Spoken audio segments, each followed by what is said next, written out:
The answer to your first question is I'm sorry, this guy says, how do you even do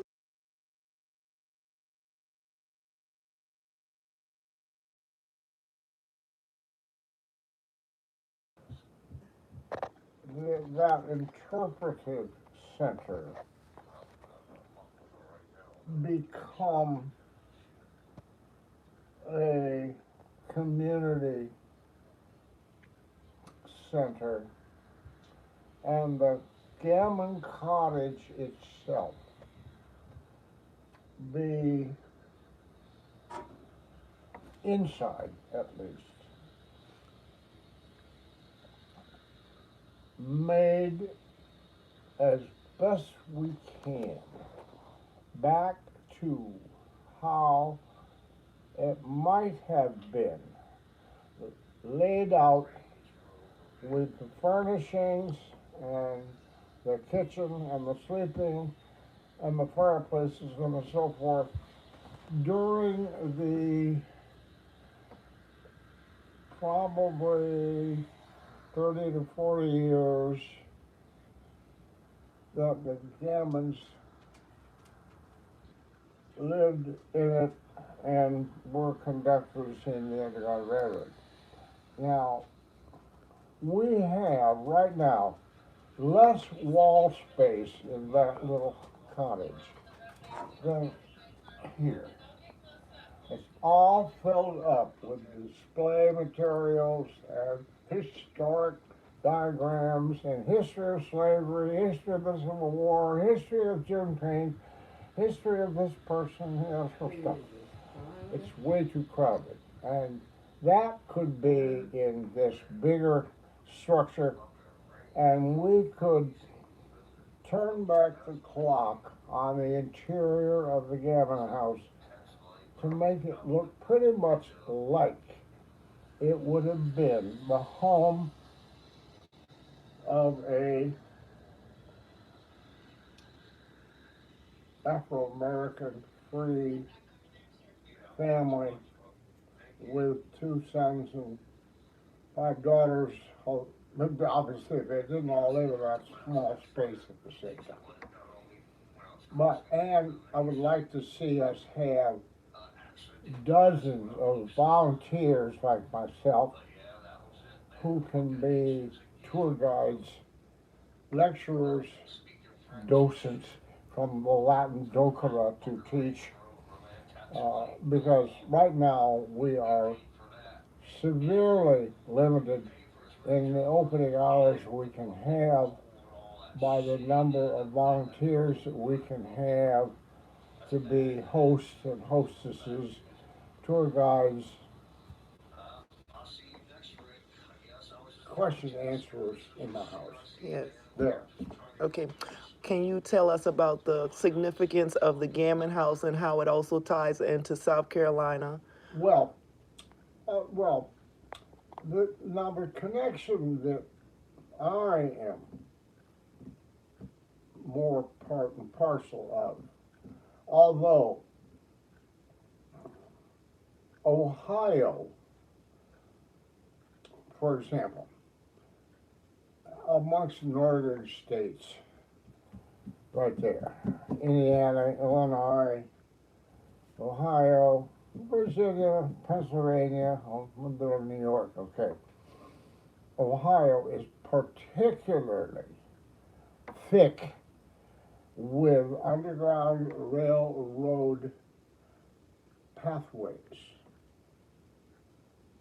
Uh, just enough known houses, okay? Maybe a dozen or two known houses. They were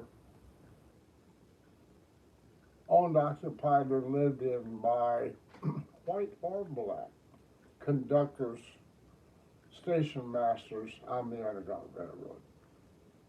But because of Ohio's extensive borders with Kentucky and Virginia, slave states,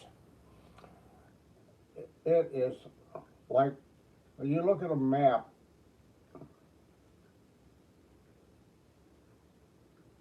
of the state and all the pathways that were known paths, circuits of the Underground Railroad, it's like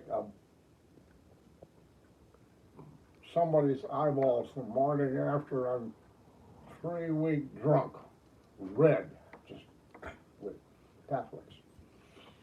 And so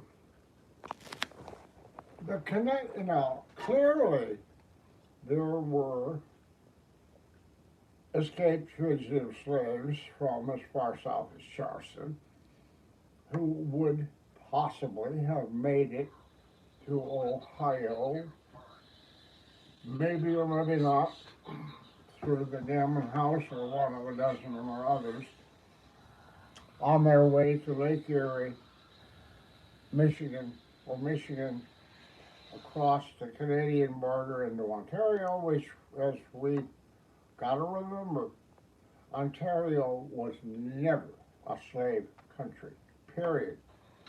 And if it escaped slave, fugitive, whatever, made it to Ontario, they were free, period. Didn't matter what the Emancipation Proclamation said or anything else. There was no tolerance whatsoever with human slavery in Ontario.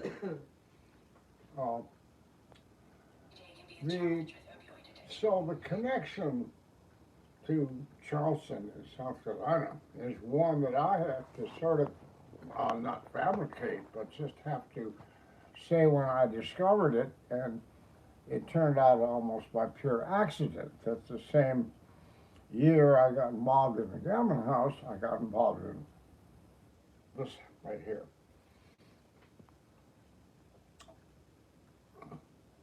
When Lincoln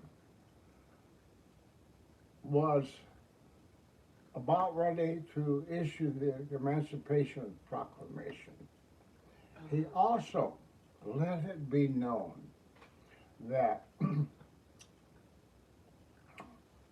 suitable age, health, and criminal records, persons of color, blacks, whatever, would be welcome in Union military forces to fight for the North in the Civil War. That started across a good part of the Northeast, at least, a groundswell of the forming of state military units made up of blacks as part of the Union Army.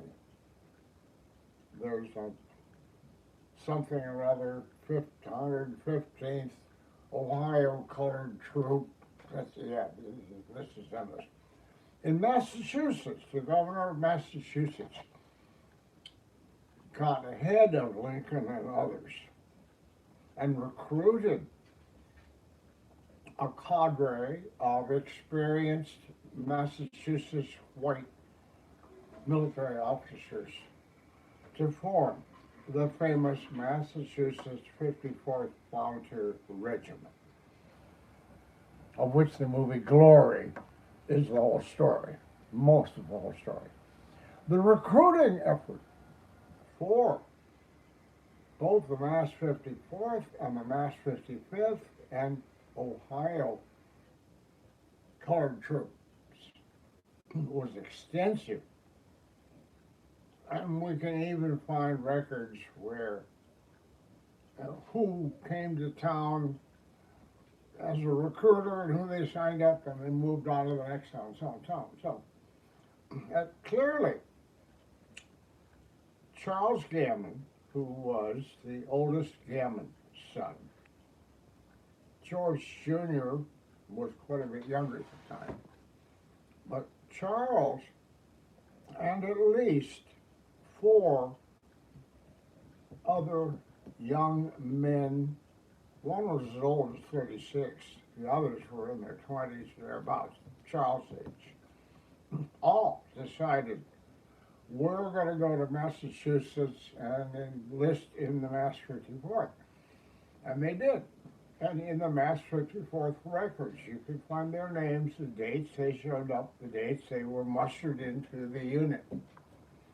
And it had hardly been 6 weeks after they had joined the unit that the Mass 54th was transferred from Boston by ship all the way down the Atlantic coast to Port Royal, where they came ashore and became part of the Union forces trying to capture Charleston and shut off Charleston Harbor as a primary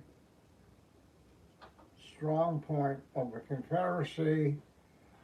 Cotton out, money in, money out, guns, gunpowder back in. That was why the whole bit with Fort Johnson and Fort Wagner and Fort Sumter and so on was also important. And the Union North desperately wanted to be able to choke off Charleston. And the Mass 54th and the Mass 55th and so forth, once they got ashore, Port Royal were hedge hopping up the islands to become part of the attack on Charleston's force. And as luck would have it, the Mass 54th and Charles's company inside the Massachusetts 54th Regiment. A company is about 20 or 30 people made up of 100 or 1,000 in a regiment, was on picket duty up on James Island on Solid Grade, the road that goes behind Harris Teeter all the way to the boat landing over on the Stono. And that is where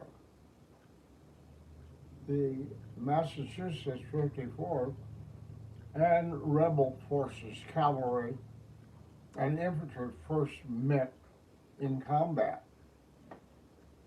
And that's where Charles was killed in action. Another Springfielder of his